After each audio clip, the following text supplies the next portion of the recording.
What's going on, you guys? AK40 Kevin here in the gamer heaven. Today we have yet another wireless Razer mouse. We are going through the entire lineup that Razer currently offers in their wireless department. As on this channel, I already have reviewed and compared every single keyboard in the Razer lineup. Now it's the mice's turn. So today's candidate is the Razer Atheris, or at least I think that's how you pronounce that. I don't think it's Atheris. I'm pretty sure it's Atheris. So this one is sponsored by Disney with that Stormtrooper kind of theme on there, which is just kind of coincidental because, well, I have a Stormtrooper themed PC setup. We're going to unbox this thing, go over the initial setup, how you get set up with the Razer Synapse 3 application. Then we're going to look at some of the pros and cons of this mouse to find out if it might be a good pick for your setup. Enough jaw jacking and lip smacking. Let's get it, guys.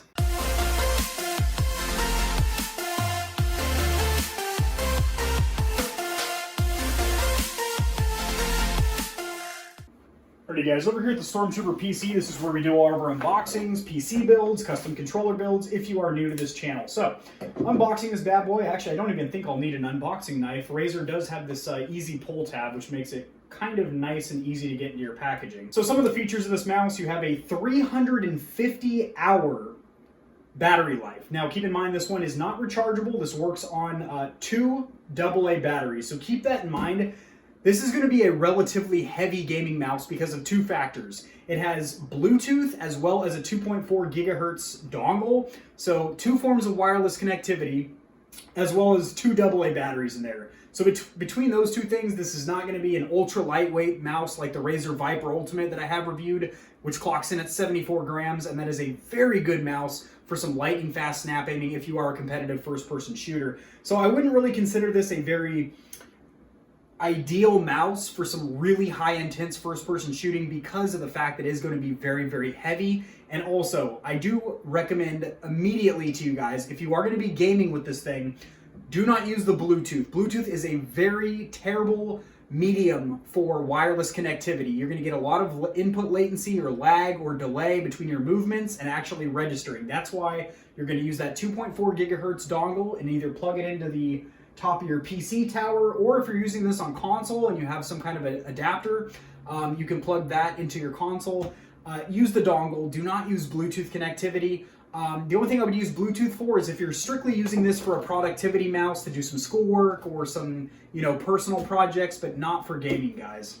So this does come with a 2-year warranty, which is pretty much the standard across the board for Logitech, Corsair, Razer, SteelSeries, Astro. Most gaming peripheral companies do offer a 2, sometimes 3, but generally 2-year warranty on their products.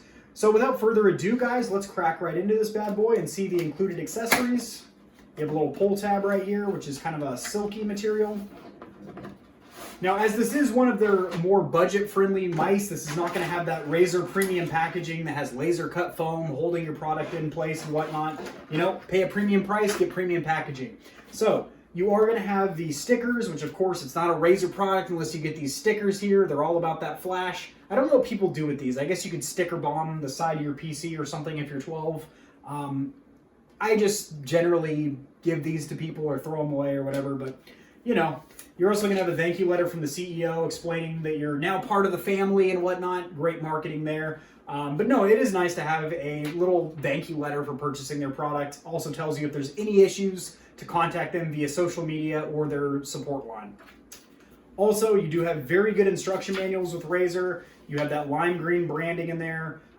Good font, English is the primary language, and it's very instructional and informative. It's actually a valuable instruction manual that goes over how to pair to your PC, how to adjust the DPI, and all that other good stuff. So the actual mouse itself, you have your mouse, and then you have your included AA batteries. So that is nice that they include these. Now, if you do not want to go with these disposables, you can go with a rechargeable AA kit. I will have that linked in the description below. You will end up saving a fortune over time. I always recommend this to my Xbox One controller users.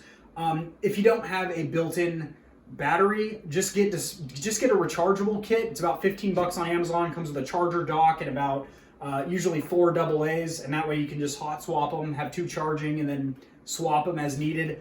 And granted, 350 hours of battery life, that's a lot, so you shouldn't be needing to hot swap too much, but something to keep in mind. So that is virtually all you get with the Razer Atheris. You're not going to get a braided charging cable or anything like that, because there isn't even an option to play this wired or to charge. There is no micro USB port or anything like that. Let's peel the sensor off.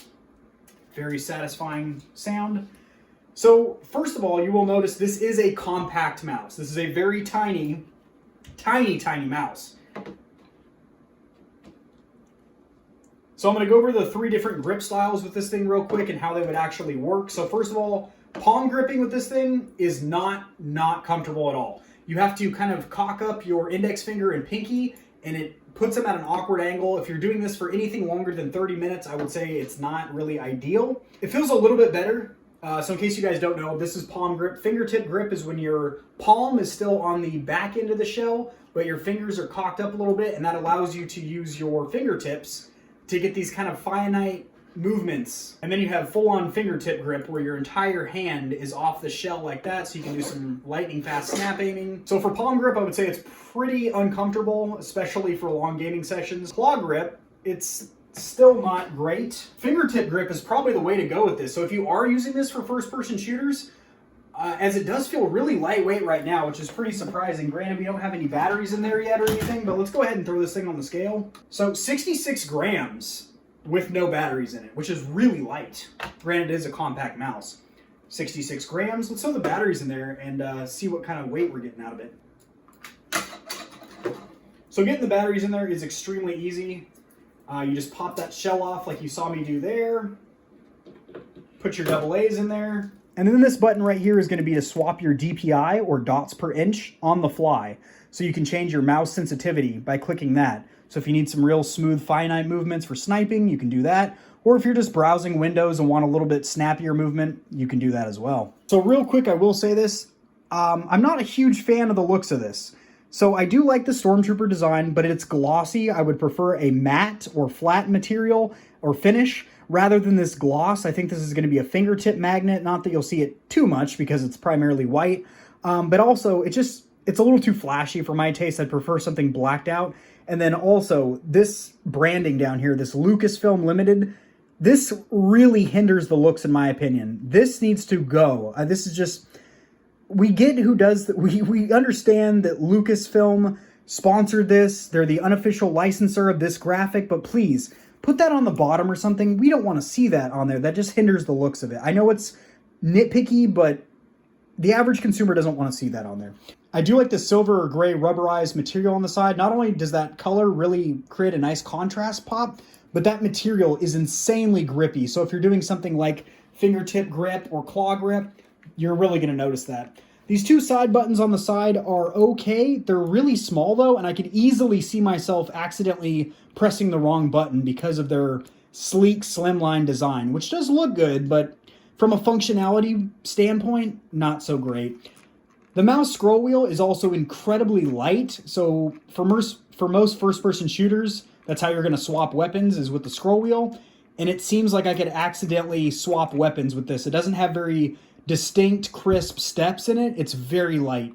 Also, clicking down the mouse wheel feels very sloppy. It's not clicky and mechanical like the majority of Razer mice, so that is also a con. Stock skates on it are pretty darn good. I will say Razer does have a better pair of skates on like their Razer HYPR, which is their flagship wireless mouse.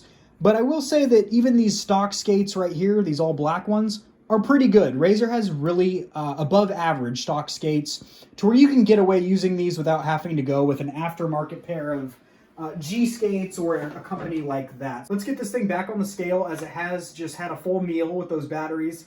Yeah, we're up to 114 grams, which is not light by any means. We went from, what was it, 66, I believe, to 114. So 114 grams for a mouse that is really compact like this. And also it's very, very ass heavy. It's got a thick rump on it. A mouse that's not afraid of twerking when you're working. So this thing is super back end heavy. Like if we try and do the old 360 test here, spin a couple donuts with this thing. Yeah, it's super ass heavy. So between this being very, very, like, like, look at this. If you just pinch it on the side there, this is not a well-balanced mouse. It's very compact, and it's very heavy. So we'll see how this performs when I hop into a couple lobbies here in Call of Duty, but I don't predict this being a very good first-person shooter mouse. So you do have two different connectivity options on the bottom. Like I mentioned, you have the Bluetooth, which again, do not game with, just use that for general productivity. And then you have the 2.4 gigahertz connection. Your dongle is right there in the middle. You're gonna plug that into the top of your PC. Again, that goes right here, guys. Into your tower, either the back or the top. And as soon as you plug in a new Razer device, what's gonna happen is the Razer Synapse 3 application is going to prompt you to install a driver update. Now, unfortunately, that update 90% of the time will require a restart, which is unfortunate. Also, something to note, this mouse does not have any RGB or custom lighting. You obviously just have the DPI button illuminated up there. But generally, Razer products have pretty intensive RGB. This doesn't have any lighting, which, I mean, is good for battery life, but it'd be nice to have maybe the eyes of the Stormtrooper mask light up or the mouthpiece. I think that would look really, really cool. Alrighty guys, so Windows 10 has restarted. The drivers are installed on there. Let's go ahead and hop into my PC, and I'm going to walk you guys through the Razer Synapse 3 application and how the software suite works. Alrighty guys, over here on my PC, I'm going to go ahead and share my screen with you so I can walk you through the setup of the Razer Synapse 3 application. So you guys are probably no stranger to this application if you have watched my previous reviews of Razer products, but if not, no big deal. So over here you have a dashboard with all of your Razer products. Now we are looking at the Razer Atheris Stormtrooper Edition. Battery life is at 100%, obviously. So the first tab over here, you can remap your buttons. However, I would just do this in gameplay. Each game you're going to have keybinds that you can customize. I would leave all these default. That's just my prerogative. Now, if this was an ambidextrous mouse that had the same buttons on each side, I would go ahead and deactivate the ones on the side that you're not going to be using so you do not accidentally actuate them. Now, they do have left and right-handed control here, but this isn't a true ambidextrous mouse because, again, you don't have the same mirrored buttons on this side that you do on this side. So if you are a left-handed player that plays left-handed, I'm a lefty, but I, of course, play with my right, as most left-handed players do. But if you really do play with your left hand, this probably isn't the mouse for you, as it does not have the... So this isn't like a true ambidextrous mouse because it doesn't have the exact same buttons on the other side. So performance here, you do have 5 levels of DPI adjustment on the fly, and you're going to adjust that by pressing this DPI button here on the top. And not only will it change it in the application, but also if you're in-game, you're going to get that little... display in the bottom right hand corner, that overlay that's going to let you know what you're at. I would leave this off because I don't really switch my DPI on the fly. Some people prefer to have a lower DPI for sniping or something like that. Me, I just personally adapt my hand control. Calibration over here, you can set up for different surfaces a mouse pad. So if you have a hard plastic mouse pad or one of those newfangled glass fiber ones, you can set up for that. And I do actually recommend setting up your surface because you will get a little bit more accuracy when tracking. But for now, we'll just leave that on default. You can have it enter a sleep mode after a set time without being, moved or touched or anything like that to save a little battery life. And you can set what percentage of battery life you want to be on before that little status light will start blinking at you. Honestly, you could probably go down to like 3% because if you have 350 hours of battery life, 3% is still going to give you plenty of time to pop in a new set of disposable or rechargeable AA's. So let's do a little bit of gameplay with this thing. We're going to see how it performs in Call of Duty. Oh man, look at that beautiful patriotic M16 and a gorgeous sidearm to match, boys. You'll love to see it, you really do. So, the Razer Atheris, or Atheris, not really sure how you pronounce that bad boy. I never really learned how to spell or read, but I do know how to play with a mouse, and this is a very interesting mouse to game with, for first-person shooters at least, which is primarily what I play. So I will say it is extremely heavy, and you definitely feel that weight, especially because of its compact size, and also the fact that the weight isn't evenly distributed. It's all in the rump end, or the tuchus, or the nether regions. It's basically right there in the ass region, so you definitely feel that, and... What I found, I played several matches with this mouse. I probably played, 20 or 30 matches in Cold War with this mouse. So I have plenty of time you know, on top of it, so to speak. That sounded pretty dirty. I had plenty of time inside this mouse. And here's my thoughts. Palm grip is virtually impossible because it's so compact.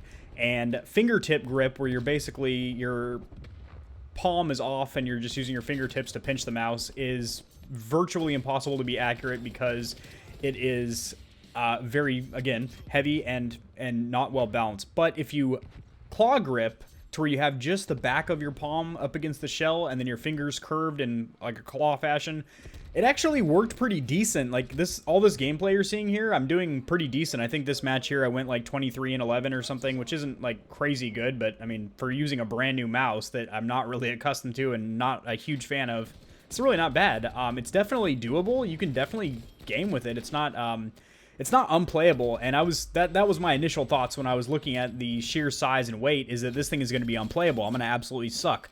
And it really surprised me a little bit. Also, those buttons on the side, they are very compact and sleek, but I never once had an issue accidentally hitting the wrong one or failing to, you know, hit the right button or anything like that. The actual left and right mouse buttons feel really clicky, really tactile, really responsive, good feedback from them. The sensor in it is plenty good. Again, you don't need some 16, 18, or 20,000 DPI switch. That's basically just marketing hype and kind of just for bragging rights. Look at this guy. He had his sleeping bag out. He was doing a little camping. He had a little French press full of coffee. He was grilling some wieners. He was on a full camping expedition. But it doesn't work out for his friends here, as you see. I just absolutely mowed him down with the AK-40. Oh, no, this is the M16. So the sentry guns, as we know, they're busted. This thing doesn't even know I'm inside of it right now, so I just dump a couple mags into it and blow it up. Probably could have saved my ammunition, just meleeed it, but I thought it was more entertaining for the YouTube video just to dump a few clips into it. Anyway, getting off topic there, as I shoot a stim pack into my nipples there to rejuvenate myself. This mouse actually did surprise me. It definitely is gameable, but I will say it is not an ideal gaming mouse. But if you just do some light gaming and you need a compact mouse because you travel a lot, you want something that you can throw in a book bag or a laptop case, or you know, travel for work or school or whatever, this is definitely an option for you. Also, if you do want to use the Bluetooth option, it does have that, which is pretty nice.